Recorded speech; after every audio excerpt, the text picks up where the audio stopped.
Welcome to the Project Mom Podcast. I'm your host, Emily Gorey, mom of a sweet baby girl and an ever-evolving entrepreneur.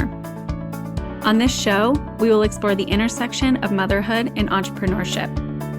We will share stories of moms just like you and me with the goal of fostering community and comfort in knowing that we are not alone in our experiences.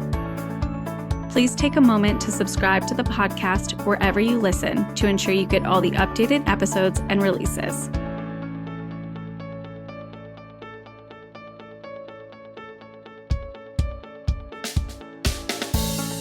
Welcome to today's episode of the Project Mom Podcast. I am chatting with Brianne Hepworth today. She is a mom to 4 kids and is the founder of Mini Voyager, a company that curates travel kits for kids of all ages in order to help families feel more confident about traveling with their little ones. So Bri, welcome. Thank you for being here. Thanks for inviting me. I'm excited to do this. Yes, I am too. And I mentioned this a little bit to you, right? When this episode airs, I will have just released a solo episode about traveling with a toddler. And I share some tips and some tricks that has worked with us. My daughter is 22 months old. And we've been on a handful of airplanes with her, road trips, and nothing works like the same as the last time we tried it. So we're always evolving on like how to keep her entertained and, make sure she's getting her wiggles out and her energies out and things like that. So I'm excited to bring you on and have an opportunity to learn more myself, but also share with our listeners about your travel kits and these curated kits that you've created from experience, right? I imagine with your 4 kids and seeing, those traveling around you, I can imagine these kits have stemmed from that experience. So perhaps with that, maybe let's start there. Let's start with the business. Perhaps share with us the evolution of you in motherhood and where Mini Voyager played into that timeline. Yeah, a lot of it started with toddlers because toddlers are a trip, there is never a dull moment. On my Instagram page, my current toddler, Henry, he's a character, and my gosh, we always have funny videos of him to share because they're wild. My gosh. No, but my company, Mini Voyager, started pretty much because I was living on the East Coast. I'm on the West Coast now, but all my family is on the West Coast and we're on the East. And we started flying with my first little baby since she was like 3 weeks old, just because we had to fly and we moved. But anyways, I was on the East Coast, my family's on the West Coast, and I used to come back and visit them a lot, but it was so stressful and I was by myself a lot doing that. And I was like, how the heck do I keep a 4-month-old, then a 6-month-old, and then a 1-year-old entertained? And we would do flights, they were like 6-hour flights. And we've also, at that time, we did a 13-hour flight with her as well. And it was just so stressful. I used to just get a pit in my stomach driving down to the airport. I would just feel absolutely sick with nerves because you never know. You never know what's going to happen. I was so worried about what everybody else would think on the airplane, if she got mad or if she was crying. And I'm like, oh my gosh, I'm by myself. And so I'm a planner and I research the heck out of what the heck do I do with her? How do I keep her entertained and all this stuff? And I was so nervous about it that I ended up bringing a giant duffel bag of toys, bigger than my carry-on, my own personal carry-on suitcase, bigger than my diaper bag. Literally, it probably weighed close to 30 pounds of toys for an 8-month-old. Are you kidding me? It was, hindsight now, looking back on it, I'm like, oh my gosh, what overkill. But at the time, I was so stressed. It's scary flying with kids. So I had this giant duffel bag and, we did lots of flights with her. My husband and I, and then just myself as well. And at one point, this really nice older man, I had so many bags and I was carrying my daughter and he offered to help carry my bags out to the baggage claim area. and he picked the duffel bag of toys to carry. And I was like, no, no, it's okay. You don't, you don't need to carry that one. And he lifts it up. He's like, what is in here? He's like, toys, toys for my baby. It was so heavy. So, I mean, basically, from that, my daughter is 7 now. And over the last, I guess, 5 years, we started Mini Voyager almost like 2 years ago now. So over the last like 5 years, I had kind of perfected and refined and tested out all these different, things that really keep kids entertained the most. And that sort of formed our travel kits. We would have tons of friends ask us about tips for flying and tips for road trips and stuff. And I love sharing and I love helping other families feel excited about traveling with kids because I love it. And I think it is really, really rewarding. And so that duffel bag kind of got refined and honed down into what is now our travel kits. And all of the toys and activities in there are just tried and true favorites that we know keep kids entertained for longer and are just higher quality stuff than what you would get at like the dollar store and they play with for 5 seconds. I mean, it's like I get so excited. I buy all these things and then they toss it after 5 seconds. And I'm like, great. Well, that was 15 minutes into our flight. We have 5 hours left. Yeah. Well, I mean, everything that you're saying really resonates with me because I mean, we have done a handful of trips with my daughter who's almost 2 and my family's on the East Coast. We live on the West Coast. So we have a very similar, slightly reversed pattern than it sounds like you had when you were kind of first exploring traveling with your little ones. And I remember so much fear those first couple of trips that we took. And it hasn't stopped us from traveling, but it's like every time I think I like blissfully forget about like how stressed I am when I'm actually on the plane and I'm worried, oh my God, is that woman looking at me? Like, does that woman, sitting in front of me? And we had a couple experiences where we actually had some grumpy people, which was unfortunate, but I'm not saying I could have done anything better, but I'm saying perhaps, it would be amazing just to have something in my back pocket or to know that is, a tried and true toy that will probably, entertain her for a bit versus for us, tablets don't work. TV doesn't work. Like she doesn't sit for very long. She's not yet captured by that type of entertainment. So we are sometimes at a loss for what do we do now? And we're very similar. We have a duffel bag that we bring full of the toys that are like entertaining her for today. And it's by far the biggest thing we have. Yep. And it's like, you will do anything, Yes. And what I love about the kits is it's also more streamlined, right? It's not these like big bulky things that I seem to be carrying onto the airplane. Like we bring like little toy cars that have like wound up wheels so she can like play on the drop down table. And it's like, how many of these can I fit in that duffel bag along with all of our snacks and all of our, little books that she like seems to like, with the flaps and things like that. I'm like, oh, there's got to be a better way. And I came across your Instagram account through somebody else. And I finally felt like, okay, somebody's done this. This is amazing. It's about time I found it. I mean, it's nice. The travel kits all of our kids carry them themselves. Even at the time he was 18 months, he loved carrying it himself. We just adjusted the little straps on the backpack and he loved it. And it was his thing. He took ownership of it. It was great. So yeah, you don't have to carry a big bag anymore.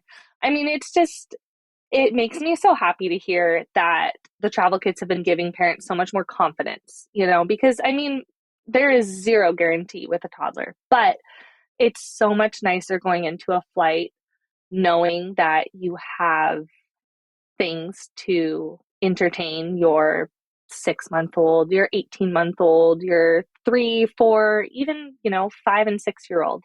You mentioned tablets, and I mean, I am not against tablets. Like my motto is do whatever you have to do on the plane. Like all the rules go out the window. All the snack rules go out the window. Like literally just survive. But there's also a way to thrive with the travel kits and make it actually fun. But my kids, I don't love how they get after too much screen time, they all get grumpy, they all get grouchy. And, 4 hours into a flight, having three grumpy kids is a total disaster. And so we always kind of recommend using the travel kits to just even break up the screen time because I mean, I get bored staring at a screen for 4 hours. As adults, like we don't do that. We take a break and you do something else. Or so to give kids something to actually like play with and look forward to taking a break from the screen with and just changing it up, especially for toddlers who have a attention span of maybe 10 minutes at the most. It just makes me so happy to give parents something that they don't have to plan. It just gets shipped to your door and you're good to go. Yeah, absolutely. And what I love about that too is you're just ultimately surviving, but how can we find a way to thrive just a little bit so that we're not super disheveled on the other end of it, or we're not super grumpy when we get to this, destination that we've been looking forward to, right? It should not be so overwhelming to show our kids different experiences or allow them to see family that, they don't have, easy access to. So how being able to give families more of that like permission, so to speak, or giving them some confidence to make those decisions and give themselves that permission to actually do these flights is really such a game changer. And I'm looking forward to that because I am hopeful that it makes our lives a little bit easier too personally. And I wanted to touch on something that I'm kind of hoping you can share a little bit more background on. So you had shared a reel on Instagram, I think today or yesterday within the last day or so, about your routine with your toddler on the airplane. And I, to be honest with you, never thought about that. So can you share what that is? And we can link to it too in the show notes so listeners can actually, see the reel itself that we're mentioning, but share a little bit with us how you decided to give that a shot. Yeah, so I mean, I kind of have a different routine for my 6 month old and then one for toddlers that's a little bit different. And then big kids, it's pretty similar, minus the nap. But I mean, I feel like a lot of us as parents have heard kids thrive on routine, right? My kids have flown so many times now that they're used to this routine and this is normal for them. But when you're a new parent or you're a parent who's flying with a toddler for the first time or it's been a while, having some sort of routine really, really helps them because I always try to think about it and put it in perspective of like, as an adult, like I would want to know what's going on and I would kind of want to know what's happening, what the plan is for the day. And so do kids. And so having a routine that they're used to and they kind of anticipate. So I'll go through our routine with a 3-year old, a 2, 3, 4-year old. What we do is we get on the plane, get everything kind of pulled out. One thing is always just pull out all the stuff that you know you're going to need super quick because there's nothing worse than having either a wiggly toddler on your lap or next to you needing something and you're like digging through 5 bags trying to find like the one thing. And so we pull everything out and then I try to like hold them off. I let them kind of wiggle and jump around on the seat and all that stuff. Just get it out and then they know they don't do it again once people get in there. But they just wiggle and as soon as the plane takes off, we do travel kit stuff. I try to change up activities or toys every like 10 to 15 minutes. And I don't know, maybe that sounds short, maybe that sounds long, but when you're on a plane, 5 minutes is a long time. So Yes, it is. we try to change up toys every like 10 to 15 minutes just to give them a change of pace. The only thing I will say is if they're happy with something, do not touch it. Do not breathe. Do not move. Do not acknowledge them. Like, just, they're like their own little time bombs, right? Like, just let them be. But, after we do some travel kit stuff, I kind of try to hold off on snacks until like an hour into the flight or so, or road trip. This can be totally applied to a road trip as well. just so that they don't burn through all the snacks within an hour and they're suddenly sick of all the snacks you brought and everything is downhill from there. So we kind of wait until about like an hour and a half into the flight when like all the drinks are passed out, all the snacks are passed out, and the plane kind of quiets down. And that's when I try to start to like wind down my toddler for a nap time. And he's used to it. So he does go to sleep on a plane. We can talk about like what to do if your toddler doesn't or your baby doesn't. But so whether you're in a car or a plane, I'll read him a book. I bring a couple just super, super, super thin paperback books because that's what we do at home before he goes to sleep is we read. And so just trying to have some sort of normalcy to that routine really helps. If you have a car seat, it's great just because it keeps them contained and they can nap, I think, a little bit better and more comfortably in their car seat. Otherwise, we'll have him just kind of lay down on the side and he'll put his head on our lap and give him a blanket to cuddle up with. Another thing that you can use, which is really great, is a portable sound machine. Anytime I share about this, everyone's like, well, what about all the people around you? Can't they hear it? And no, because the whole airplane is basically a white noise machine. And like, listen to the sound around you. It's just pure white noise. And so the portable sound machine is just nice because you just kind of direct it. Basically, it's like a barrier, in between your toddler, your baby, and whatever direction, the aisle is. So it just kind of muffles stuff a little bit better. And also, I imagine it's a nice indicator, right? Because they're probably at home used to having some sort of sound machine get turned on, right? So it's probably a nice indicator in addition to the books that we're winding down. It's time to rest up a bit. Yeah. I mean, I love bringing like as little as possible and kind of packing minimal and all that stuff. But the one place I won't compromise is on sleep stuff. Whatever your child needs to sleep and make it easy, do it because I mean, sleep is gold. Especially on an airplane. Yes. Oh my gosh. I mean, what parent hasn't had that terrible flight of their baby's crying and doesn't sleep and That's every flight for us. So I yeah, want all the tips it's and tricks. so She's, stressful. it is. Our daughter is so, I say she has FOMO because she doesn't like to not know what's going on around her. Like she is like that in the day to day as well. It takes her some time to wind down and, take a nap on the day to day in her dark, quiet room. So when we're on an airplane, it's like, dozens of people around her, flight attendants are walking by, people are walking down the aisle. Like this kid will not rest. So we've had actually more flights than not with her skipping a nap. So we tend to plan our flights around expecting her to not sleep. Yeah. And I think that's really good, actually, to know that going into it, because I find that for me, when I would stress about that was my first two, always had to know what was going on. Little party animals who have to be up 24/7. And it was so much more stressful when I was trying to force them to sleep rather than just offering it, seeing if they want it, knowing they probably won't, and just kind of at least giving them the like structure of, okay, for the next 10 minutes, we're going to lay here, we're going to try to sleep, we're not going to do anything. And if after that you don't want to sleep, that's fine. But the more we tried to force it, the more stressful it is. And then the more stressed I would get. And then the more they would fight it.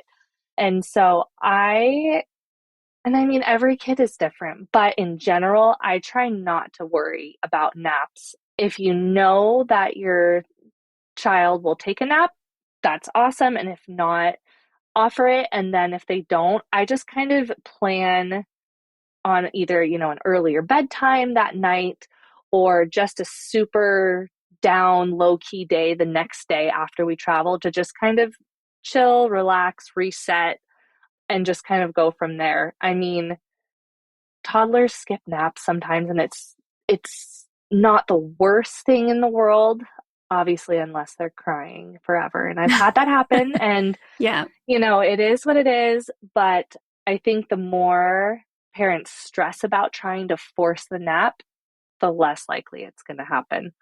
Yeah, toddlers are hard. They are so hard.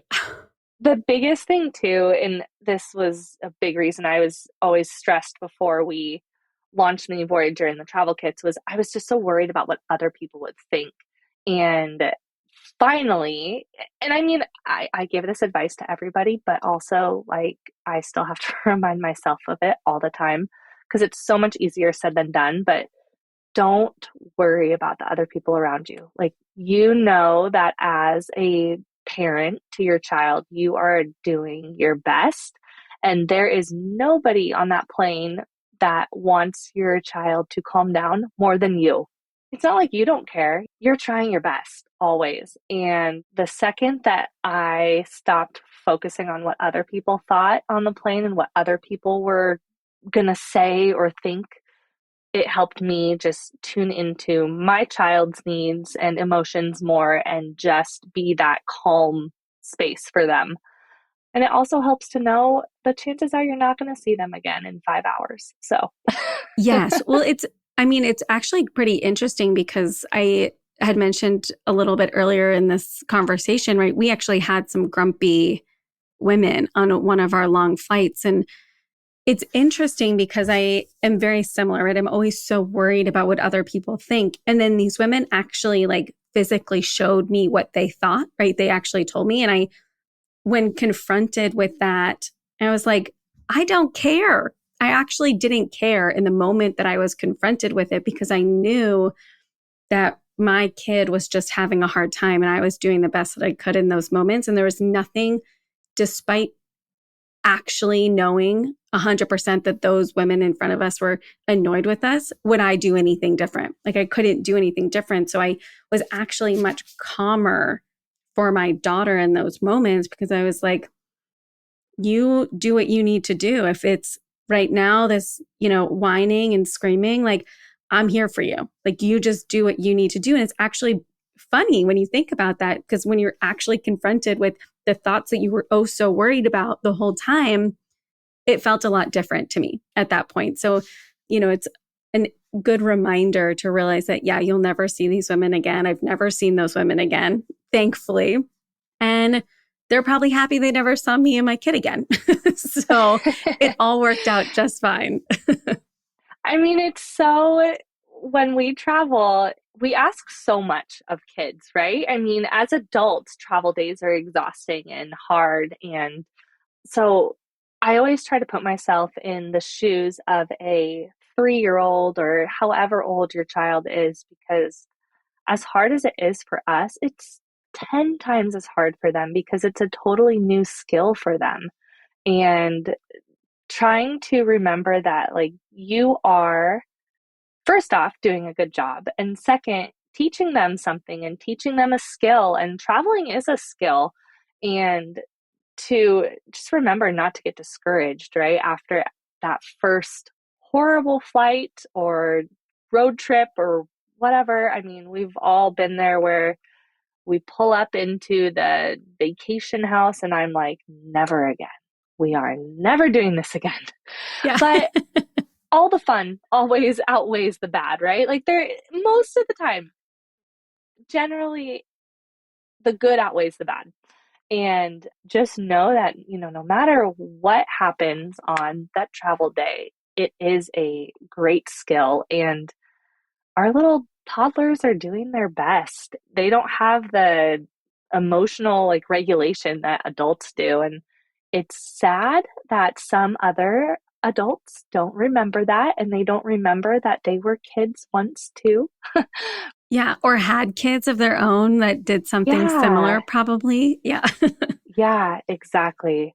It's so sad to me. And I hear this all the time from parents who will send me messages of, I was so nervous to fly the first time because I didn't want anyone to be mad about my child on the plane. And it's just, you just can't worry about it. As much as that is, so, like I said, so much easier said than done, just focus on your child and it'll work out. It'll work out. And when you have a bad flight, just don't give up. I mean, I had a flight where, and I don't ever recommend melatonin because I'm not a doctor. So every family do whatever you want, do what you feel best for your child. But we tried melatonin. We meaning me. I was by myself. What do I keep saying we for? My husband had a great flight by himself. He flew back for work early. So I was flying with my daughter and it was a late flight. And so I was like, great, she's a good flyer. She'll sleep. This is going to be awesome. And we did not test out melatonin on her before, but this was the first time ever giving it to her. And I was like, what's the worst? Like, I mean, she's going to sleep. It's fine. And our pediatrician said it was fine. And so we gave her some. Well, apparently, there's a very small percentage of kids that it like reversely affects. And my daughter was one of them on a 10 p.m. flight. And No. I think I was honestly like sweating. I was so nervous as after I gave it to her and it's been like an hour and she's not asleep and she's just wired. And I'm like, I have 4 more hours on this flight. Oh my gosh. Needless to say, we did not have the biggest fans around us after that flight. And then we were flying out to the East Coast and we had flown into JFK and then we were taking a train out to Connecticut where we lived. And so after the horrible flight, she is wired and cranky and upset. And then we get on the train and my husband was picking us up at the train station after we got off. But, it's a pretty long train ride. And she just happened to have an accident all over me maybe 5 minutes into the train ride. And so then I have a smelly, crying, upset baby. And we got to the car and I was just like, I'm done. I'm never flying again, ever. So, I mean, obviously we have because we Yeah. started a whole company about flying and traveling with kids. But all that to say, every family, you have to have a horror story and it'll work out. It'll get better. It always will get better. Are you heading on a trip for the holidays with your little one? Are you not sure where to begin when it comes to packing your suitcase and carry-on bags? Do you worry that you've forgotten something important? If you're anything like me, you make lists upon lists in order to empty the thoughts out onto paper. If that sounds like you, this resource is exactly what you need. I've spent hours over the past year or so Googling, reading blogs, calling friends in hopes of curating the perfect packing list for our travels. I've taken all of that research and simplified it. This list I use every single time we prepare for a trip, and I've made it available for you all to access. This starter packing list is meant for you to build off of it as you plan and pack your bags. Let me help you take out the guesswork. Check out the free resource page on our website, projectmompodcast.com, or click through the link in our show notes below. Yes, and I really appreciate you sharing that story because I know for myself, I definitely have, a crazy story like that. I'm sure those listening are like, oh, I can really resonate with like just how horribly it kept going. You're like, I can't get any worse. And it somehow got just a little bit worse. So I really appreciate you sharing that. And we're not alone in these experiences. And what I love about your approach to traveling, though, is like giving yourself the best chance of success, right? How do we learn from what we've done? And perhaps we, learn from that experience of melatonin and we know that that's not for her anymore. And we, maybe take earlier flights and we leave first thing in the morning. So, we don't mess too much of her, day without a nap up and things like that, right? It's like, how do we put ourselves in the best position to be as successful as possible when we are flying with our kids so that it can be something that we continue to do and we don't scare ourselves shitless into not doing it again. Exactly. Yeah, it's just really wild. It also sometimes reminds me of like, if we don't travel for like a a month or two in between trips, I'm like, oh, it's not so bad. It's like birth. You like eventually start to like forget the experience and you're like, oh, it was beautiful, or oh, it wasn't as bad as I originally remember it being, or, it'll be fine. It can't be as bad as last time, right? It's like What you could start to get happen? numb you numb at the edges a little bit. It's fine. But that's also what I love about these kits and the products that you sell on, through your website, is all toys that have worked well for you all, right? So how do you set your customers up for success by sharing everything that's worked really well for you and, giving them a platform. So perhaps they don't have to learn all the lessons that you learned themselves, and, they can kind of have a little bit of a leg up, as they start the Exactly. process. I mean, like we said in the beginning, toddlers and any baby, any child, it's always an adventure. And I'm just hoping to help make your travel day not the adventure. Yes. Toddlers give you enough of a run for your money every day. So let's not make it the travel day. Yeah, But I absolutely. mean, it really is so rewarding to travel with our kids. And I get asked the question a lot of why travel with them, because they're not going to remember it. I mean, my little 7-month-old has been on 6 flights now, I think. And everyone, not everyone, some people will just say it's such a waste of money. The thing is, like, yeah, they won't remember it, but I will. And they're part of my family and they are part of who I am as a mom. And I love being able to show them all these different things and all these different cultures and experiences. And I mean, there's so many benefits from travel for kids, and teaching them adaptability and flexibility and just being open to new things.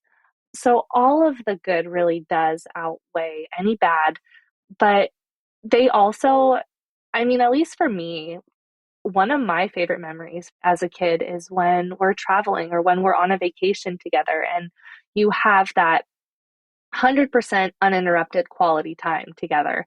You don't have work pulling at you and you don't have a mile long to do list pulling at you. You can just spend that very, very focused, concentrated family time.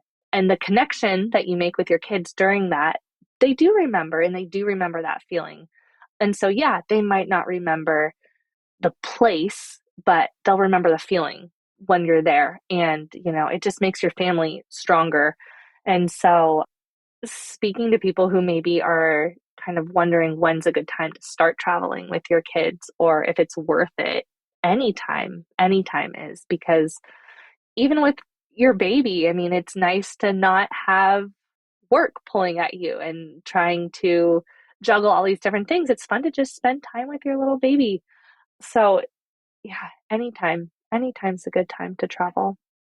I love that. I mean, it's also, and you mentioned this too, like we're talking specifically right now about flying and airplanes, but all these kits and the tricks and the tips that you're sharing can be done in a car, right? These trips to travel to these places don't have to be far or exotic or, something that they've never seen before. It can be an hour or two away, on the weekends in the car, where you have this uninterrupted time. So any of this can be adapted. And I think that's the beauty of creating these experiences. It doesn't exactly even matter, right? The place, they may not remember it, but it's what feelings do they get when you're all together. And if they have older siblings, including kind of the entire family in building these memories. And there's going to be photos. I mean, think about, stories that you can share back to, when your kids see these photos and things like that. So traveling with your family and with your young kids is very rewarding in that way as well. So I do love that you give that advice because there's so much benefit to it. Yeah, and I mean, just starting off small too. It doesn't, like you said, it doesn't have to be a big trip at all. It can be an hour away, 2 hours away, just driving up for a staycation. We love doing those. I think they're so fun. I mean, there's so many places that we live right next to that maybe we don't always explore and stuff like that. And so it doesn't have to be a big, expensive trip. Like we said, it's just about doing something where it's intentionally spending time together. Yeah, it really is beautiful. And I think that's a really nice segue into, I want to just ask you a little bit about your personal experience with motherhood and then balancing this business over the last 2 years. I mean, you mentioned a little bit about, the benefit of traveling and being able to kind of take the work and the to-do list off the plate and, give your undivided attention to your family. Like, share with us maybe a little bit about how you balance that when you are at home. Like, what does the day to day look like for you, and kind of the balance between working and nurturing this business and then, spending time with your family and childcare and personal development? It's not pretty.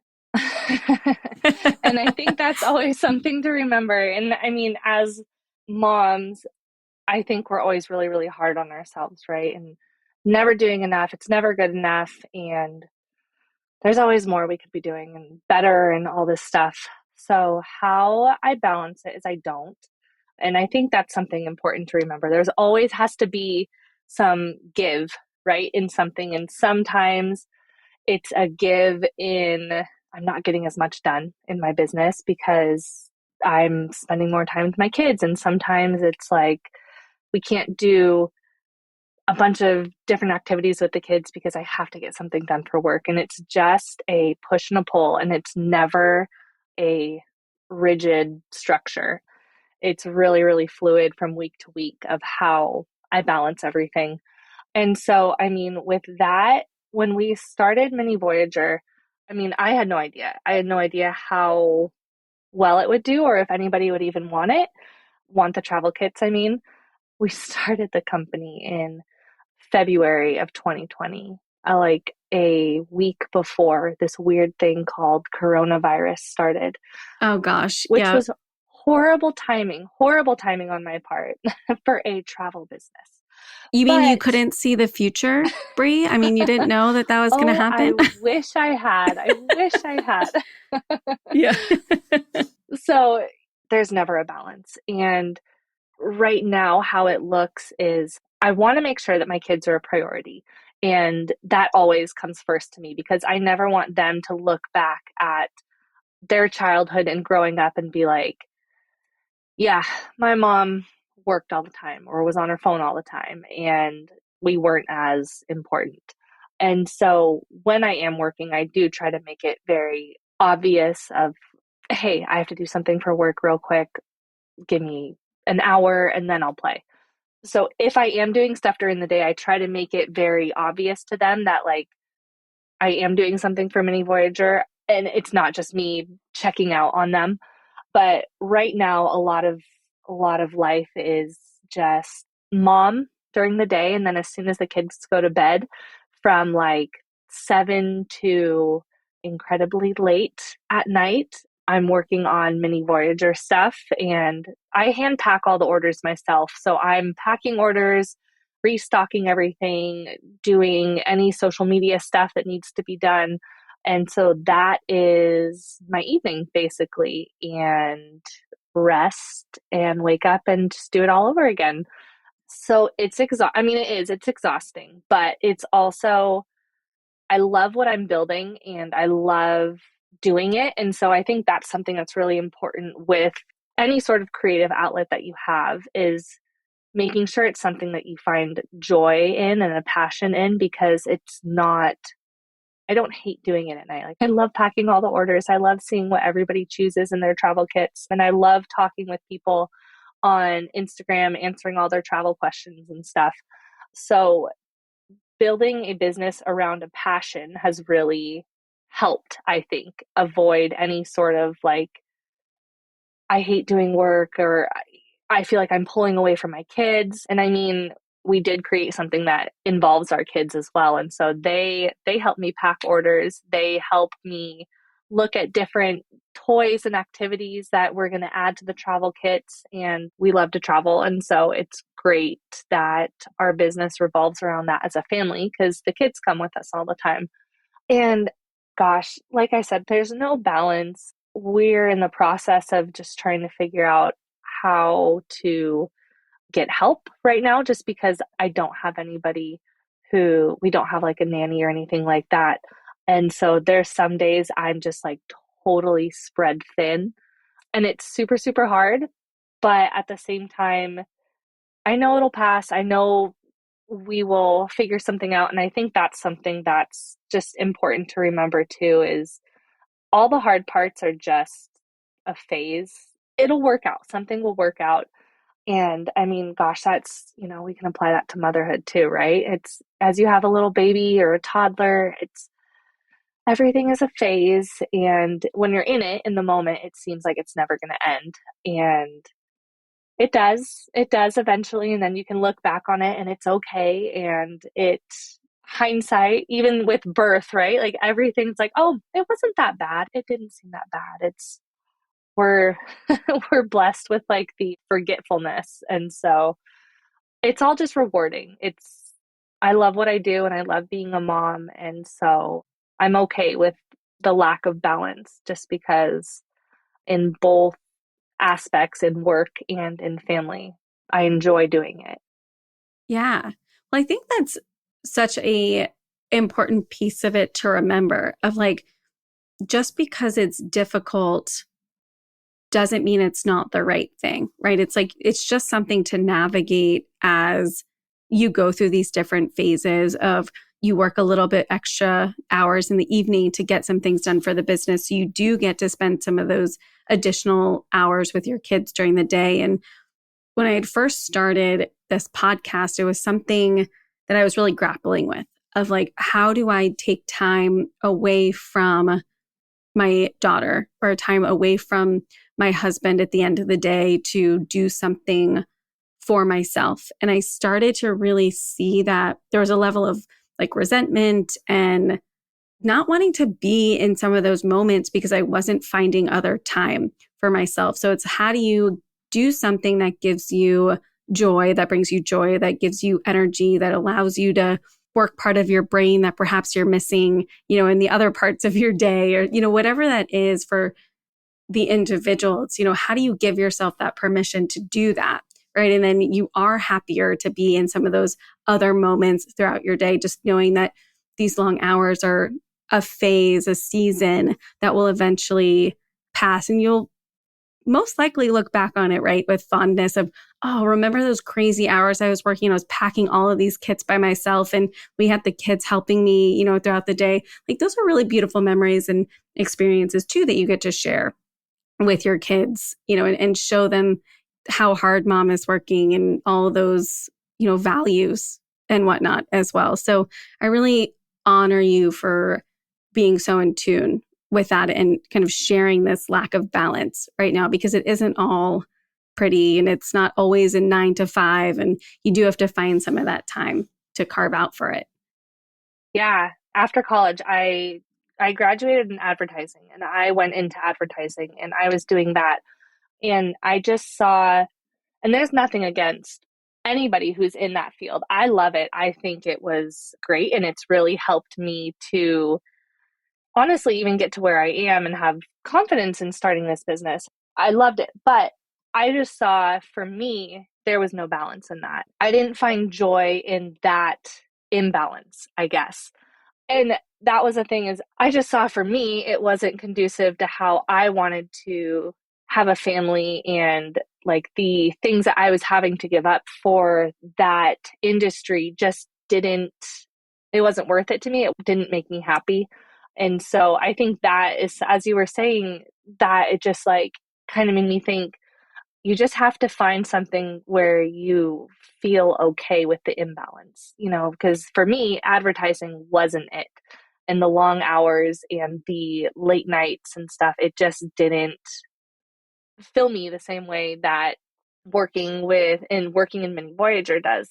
And so I think that's something it's hard to maybe step back and like analyze what all the things that you're doing in your life that you have kind of pulling at your different needs for time, but just finding stuff that you're okay with. What's the word? This is like the 7 month, my baby doesn't sleep and I'm losing my I'm losing my mind Your and like my whole vocabulary definitely vocabulary. goes. It is gone. It's gone. And sometimes I'll be on meetings and I'm like, I hope you know what I'm saying because I don't. Yeah. Basically, Been just there. like, We've all been just, there. yes. Okay, good. Just being okay with the imbalance and finding stuff that even in imbalance, when you're Yeah. imbalanced, you still have joy with it. Yeah. And I love that you highlighted that too and shared a little bit about the initial career path that you had because for me personally, and I imagine a lot of those who are listening right now, at some point or another, attempted a more traditional, old school career in a industry or for a company that kind of dictated a lot of those expectations of the hours that you work, how much you have to work, your responsibilities or expectations. And a lot of us have chosen to leave those paths and those choices that we had made and made different ones because we are looking for that. We are looking for the flexibility to say what works and what doesn't work for us. How do I change this so that this longer hour, this amount of work does work for me, and having that flexibility. So I do appreciate you sharing that and highlighting that because I imagine a lot of us listening have felt exactly that. And that is what we are looking for. So I want to wrap up quickly, but I have one before I toss it over to you to kind of give your business platforms a bit of a boost. I have a fun question. What is your favorite place to travel with your kids? Do you have a Oh favorite place that you've taken gosh. them? Yes, I think honestly, it probably has to be Oahu for us right now. My husband has family there, and we lived over there for a summer just because my husband travels for work a lot. And so we go with him.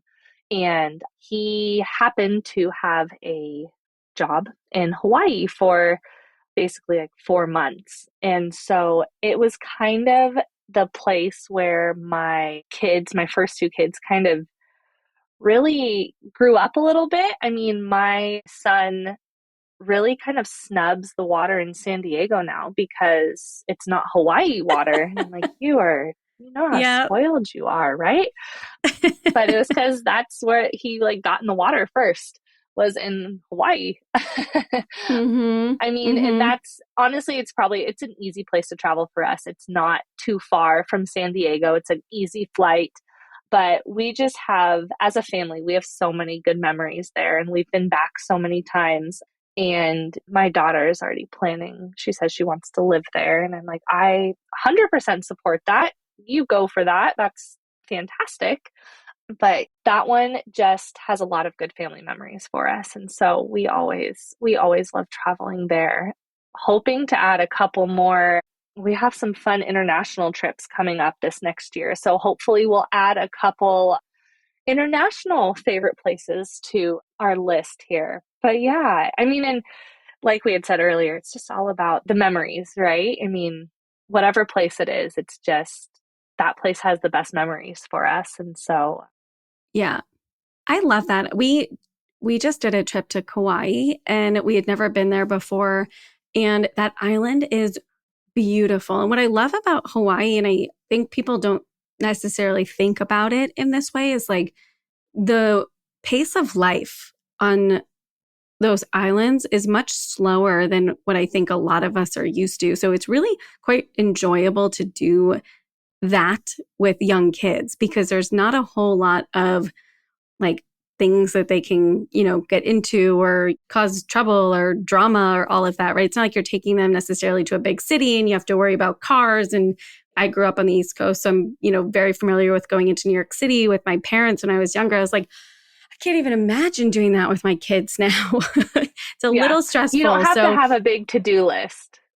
yes. Yeah. You got your slow pace. You wake up, you go to the beach, you have lunch, you go to the beach, maybe the pool, things like that. So I love that you also enjoy Hawaii because I think a lot of that's underrated, I think. And coming from the East Coast, people don't take that flight because it is quite a long trek coming from that. But it is such a beautiful place to take your kids and create such amazing memories. So you'll have to let us know how your international trips go and keep us posted and enjoy those.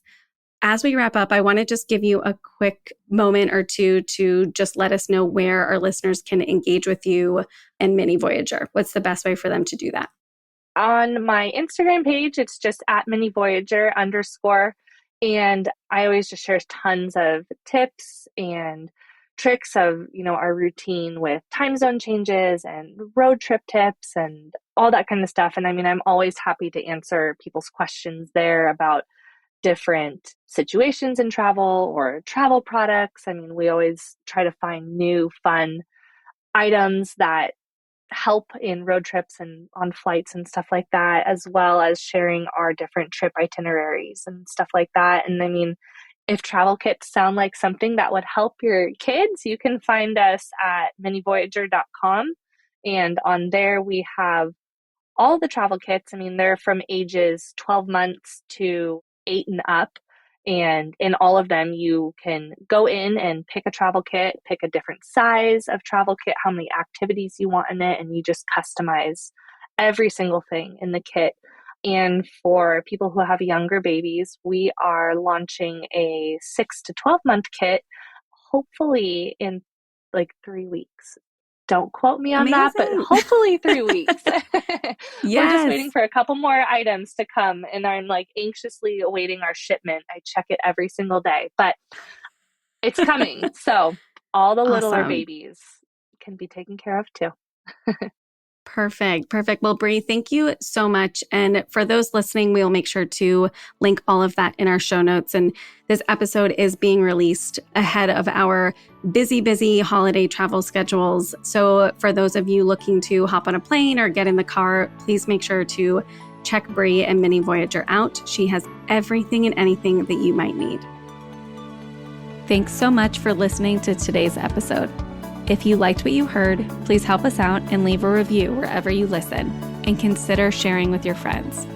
If you're interested in learning a bit more about the project or want to share your story, please visit our website linked in our show notes below.